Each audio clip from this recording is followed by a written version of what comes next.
Hello, everybody, and welcome back. I'm Jenny List, your European Hackaday contributing editor, and I'm your compere for these segments. Coming up next is Hash Salehi. Now, Hash is best known to Hackaday readers for his infrastructure work, reverse engineering smart power meters, probing their inner workings, and reverse engineering their comms protocols. Since these devices have started to appear in every house all over the place, they hide behind a veil of secrecy. His work is particularly fascinating and also vital from a security perspective. So we're looking forward to hearing about his progress and the methods he used to achieve it. Hash, take it away. Okay, so if you're seeing my screen right now, I started with the Remoticon imagery. So let's get into it. This is a map of Dallas, Texas, and each one of these red dots you see here on the map is a smart meter. The height above the ground of the red dot represents the number of days it's been running since it last lost power. This one here, the meter ID starts with a D00, has been running for 1,767 days without a power loss. This talk will be about how I receive this data that's transmitted in the clear, driving up and down the freeway. But first, let's take a blast to the past. The year was 2010, and there was a project to reverse engineer a LiDAR on a robotic vacuum cleaner. And this is my desk from way back then, and a makeshift jig and a taken apart robot on the Thanksgiving weekend of 2010. And this is my software that I used to decode that laser transmission and ultimately display it on the screen here and move my hand inside this box. It was sometime in the middle of the night, and I was trying to win this challenge. They posted a $400 bounty, and winning it was featured on Engadget.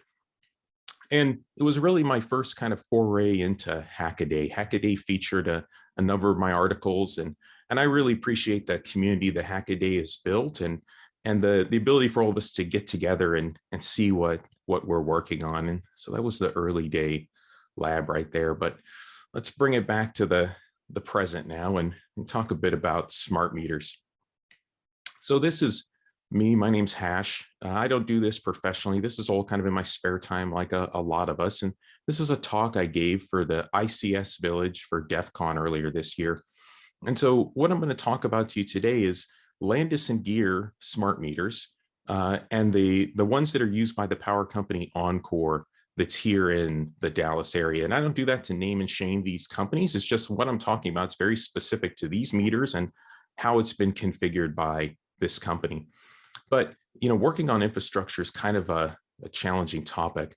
And Travis Goodspeed, that I'm sure a lot of you have heard of, he's talked about stuff like this. And he had a great talk that was basically saying we should reverse engineer stuff that uses the same parts as smart meters, but not smart meters. So we don't all get, hauled away and people come after us. But I think the challenge is that more and more there's ransomware events. There's all these things where stuff gets hacked and they don't even necessarily have to hack billing systems and stuff like that. Like if they hack devices, they might get shut down. They might shut down a whole network. And it's all in our best interest to make sure this stuff is secure and to talk about it openly. And so that's what I started doing. So let me just explain to you a little bit about how this network works so that you have some framework. Landis & Gyr did a great job of putting out kind of a marketing video, and we'll use it to walk through how this system works. And so what we're talking about is these smart meters that are on the side of homes and apartments and businesses that you'll see here. And in it, there's a microcontroller and there's a couple transceivers. One's a Zigbee transceiver in some of them, and one's a 900 megahertz mesh network transceiver. And so the meters, they send their data back, but they don't all send it back to the mothership directly. They send it back to other meters, and those meters relay it. And they form a huge mesh network in the neighborhood that they're deployed in. They all relay their messages back and forth until they get to some kind of aggregation device. In this case, it's either a router or a collector that's installed up on a pole. Really, the difference is a collector forwards the data directly back to the power company, and a router routes it back again to what is ultimately a collector. This one is inside of a substation with some antennas on it. If you're driving around, you'll see it. like this one here to the left that I show. And from there, it sends it back over an IP network to the power company where they use it for billing and to see outage information and stuff like that. And so I wondered, how does this system work? You know, they don't publish anything on these things, but I did manage to find a paper at the IEEE.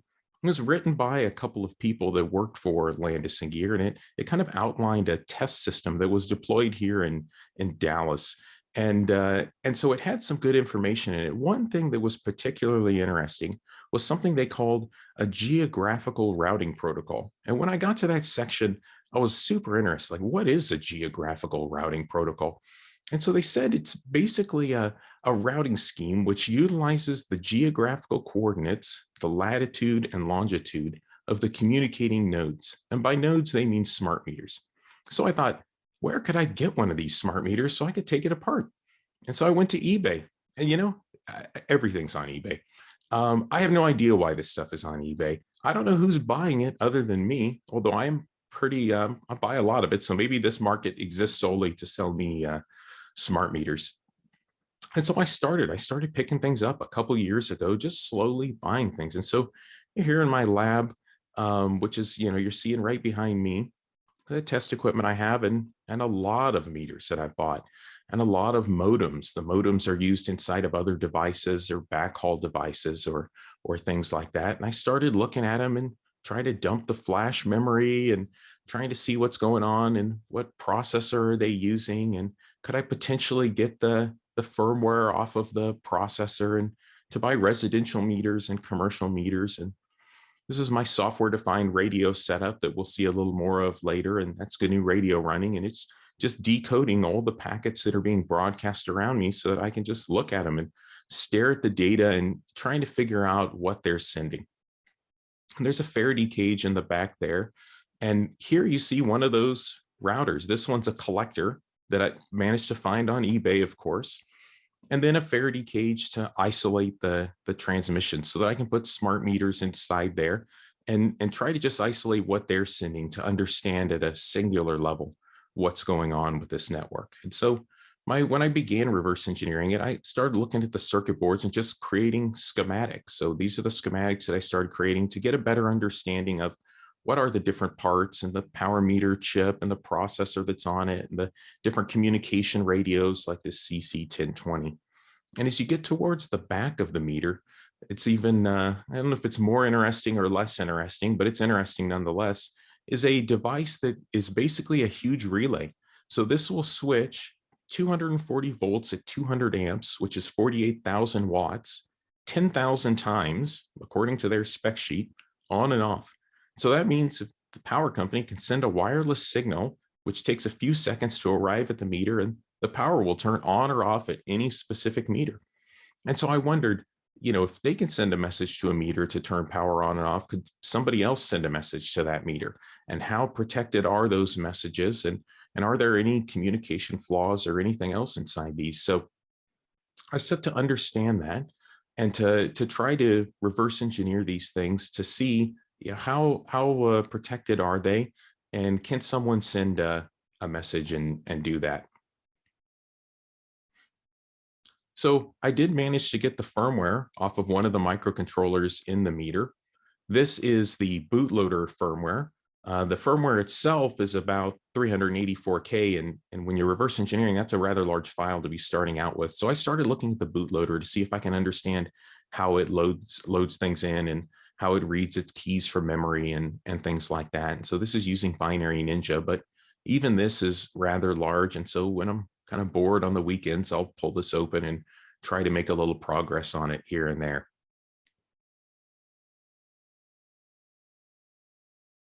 Now, this is the waterfall, classic software-defined radio waterfall, and every one of these little peaks that you see appear here is a smart meter transmitting, just about all of them. And you can see they're transmitting all the time. This is just an antenna that's on my house, so it lets me hear what's around me. And so there's a lot of traffic that goes. And so I wanted to receive this data and start to decode it. And when I began, I started with one of these Great Scott Gadgets yardstick ones. And so it uses the same transceiver chip, but it only lets me listen to one channel at a time. there's about 240 to 260 channels. And so I was only getting to hear like a sliver of the traffic. And I really wanted to use Gnu Radio to receive this traffic. It's kind of the tool in my mind. And so I started building a receiver and wanted to build a receiver that could receive all 240 channels simultaneously. And so this is a block that receives 10 channels simultaneously, or a number of blocks, and decodes them and writes them to a file. And I was able to get that working. And as I scaled it up, I ended up building this monster computer with a huge GPU in it. And each one of these blocks you see on the right decodes 10 channels and feeds it in and tries to, gather it all down and to do it 240. And that computer was just, smoke was flying out of it, trying to decode this stuff. And it wasn't really working. And so despair set in. And I went to YouTube looking for inspiration. And I came across this guy, Jacob Gilbert, giving a talk at the GNU Radio conference of a flow graph that they created that does frequency hopping, spread spectrum decoding, where it just looks for packets anywhere and it decodes it. You don't have to look at individual channels. And so, hope had arrived again. And I took this flow graph and I added this part to the bottom here and ended up creating my own block to specifically decode the Landis and Gear data. And so what I did was feed in a sync word initially, these 1010s. This from the wiki shows the sync and the header that these smart meters transmit out that I figured out. And so I added that to the block. And what that does is it filters down all the transmission it sees and just gets this initial sync and then passes those packets into this grid stream block. And what this block lets me do is kind of filter some stuff down and filter by network. So these networks, what they do is if two different power companies are using the same types of meters, they assign them a different CRC value, basically, for their packets, so that one group of meters from one power company and another group of meters from another power company don't hear each other. They don't interact. They frequency hop differently. And so they can basically coexist right near each other. And so the first step is figuring out, well, what CRC is used by the power company I want to look at. And so I can enable or disable that. There's two kinds of packets. There's this 5.5 packet, which is basically a broadcast packet as far as I can tell. And then there's what's called a D5 packet, which is more of a routed packet. It contains a source and a destination to route packets across the network. And so the packet we want to look at is a 5.5 packet. And so this block lets me filter it down and say, I just want to see 5.5 packets of a certain length, which are the ones that are broadcasting out these GPS coordinates and this uptime data. And then I can choose to either enable or not enable the CRC. So here's the Sandia Labs, the Jacob Gilbert flow graph running. And we see it decoding information and it's showing the packets down there at the bottom that it's receiving and decoding. And so I push those out to a little TCP server from the GNU Radio flow graph, and I wrote a Python script that connects to that, and it decodes the information that it's seeing. So when a packet comes across, it separates out the first number, which is the meter ID, and then the uptime in seconds, and then I convert that to uptime in days. And then the latitude and longitude, like if you copy and pasted that into a Google map, you'd see the area around my neighborhood. And then an uptime in or a timestamp there at the end, so I can keep track of when these came in. And that's ultimately how I was able to plot all these red dots on the map. I was going down that freeway at 70 miles an hour in a car with an antenna on top of it, not doing anything special. And you can see just how much data is captured. I mean, the meter had to transmit that. But the thing is, in order to do something really interesting, we have to transmit back to this network. And so the power company, they're going to get mad if I start transmitting back to their network. And I'm sure some people will come to pay me a visit. So what I needed to do was build my own smart meter network in order to run some experiments that I'm completely in control of. And so I thought, do I have enough? Like, I've bought so much stuff. Do I have enough stuff now to build my own smart meter network? And so using the collector that I found, I got a message on Twitter that said, hey, there might be something interesting inside there. So it'd been sitting on my floor this whole time. I'd been looking at meters. And so I decided to take it apart. And there's a bunch of high-res photos of what's inside that I posted on the wiki if you want to take a look at it. And so as I opened it up, you'll see the first thing I saw was a magnetic reed switch, which is hopefully used to wipe security keys or something else if somebody happens to take one of these devices. And so I began taking it apart, and in it, there's also a large battery, and that battery is used so when power goes out, it can still relay messages to the power company. The meters also have supercapacitors inside them, and so when power goes out, or if they get pulled off the wall, they can relay a message back.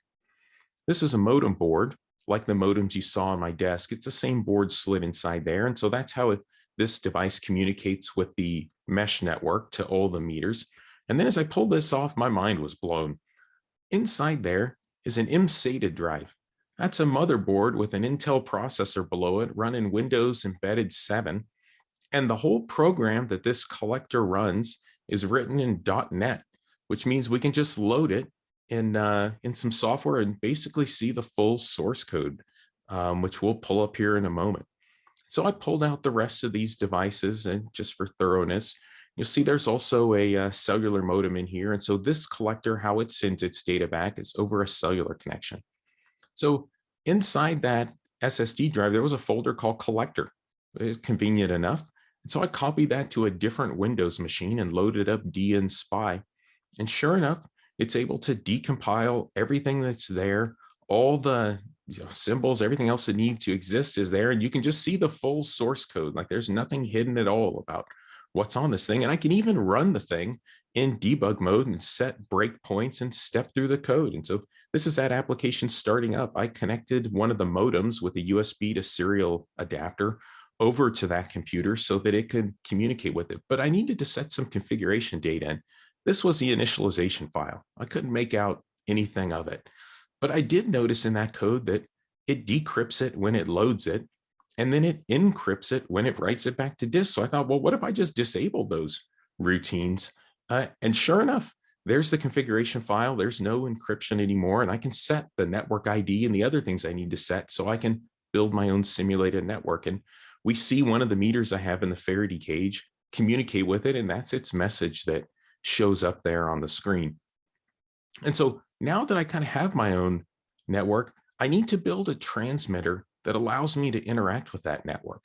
And so my software-defined radio here I have set up with kind of the signal looping back into it so I can see what I'm transmitting out. And then I also have a modem here, and this modem, I found a pin that I could set to ground internally, and it puts it into a test mode. And so I have a terminal window here with it up, and it allows me to set things like the receive channel that I'm going to go to, and whether I want to receive data or send test packets. And so this is the test setup now that I'm going to use to try to write my own device to transmit. But there's some challenges with transmitting to this network, and this should help to sum that up. So if we look at a graph here and we just put time on one axis and we put frequency on the other, so they transmit from 902 to 928 megahertz. They also hop around all the time, even if they're not transmitting. So every 700 milliseconds, every 7/10 of a second, the meter hops to a new frequency. Sometimes it transmits, sometimes it doesn't, but it's constantly hopping. So the challenge is, as this is hopping around, where is it hopping? What frequency is it going to be on every 700 milliseconds so that we can interact with it and send it some data there? Now, if we look at this another way, and we say, let's look at frequency on the bottom, and let's just look at power on the top. This kind of sets the stage for what you'll see with these other flow graphs. Every time a meter transmits, the burst is just shown like this, a burst at a different frequency and a peak that pops up, and the power that it transmits out ultimately. And so that's the same thing you saw on the waterfall, those little peaks that pop up and the waterfalls that flow down. And so I thought, as opposed to trying to decode and figure out the frequency hopping and building this huge scheme that allows us to hop along with the meter and hop along with different meters, they all hop differently, mind you, they're not all hopping to the same pattern. What if I could build a transmitter that just split out all 260 channels and transmitted on every single channel simultaneously every single time I sent a transmission? So no matter where the meter was, what frequency it was at the given time, it would receive the message we send. And so I set out to try to build that in Gnu Radio. And so this process, this talk will only take a few minutes to tell you about it. It took a lot longer than a few minutes to figure this out. But so what I started with is some blocks here that are just simulators. They send a cosine. I set them to a few different frequencies. And this block combines those individual signals into one spread of bandwidth so that they're together. So that instead of 4 individual signals, we're sending the 4 individual signals, but on the same bandwidth at the same time. And so this initially, I thought, okay, that's cool. This block allows me to put these 4 together. And so that initial experiment I thought looked good. So the game now is to try to scale it up from these 4. And so I took 10 signals instead and fed it into this block and tried to send it. And as you do this, the thing is, the more you send, the more blocks you start to put together, the more processor it takes, other things start to happen, right? So while it seems like this should be easy, just make one with 260, it's a little challenging. So as I had these initial signals fed in there, I thought, okay, that's great. They're not doing anything. I need to modulate one of these signals and see if it still stays within its channel. And so I'm just sending some random data, but we can see one of those doesn't look like the others. And it has this modulated random data. So it's frequency shift keying is the modulation type we're working with. And so I thought, okay, well, let me send just a string of ones and zeros. So I send something other than random data and see, can I build a flow graph where I send it on a few channels and then I show that data and I decode it. So at the top here, you see that waveform representation of those ones and zeros. And on the bottom, you see that I'm sitting it on 3 individual channels. And as I slide this over, you get kind of the static. We're in the middle somewhere. We're not on a channel. And as I land on the next channel, you see it's decoding it properly. And then I do the same thing. I slide it over to the next channel here. And we say, okay, now it's decoding it properly. So I can send multiple channels of the same data. And it looks like this theory is panning out. So now what I need to do is send some actual data.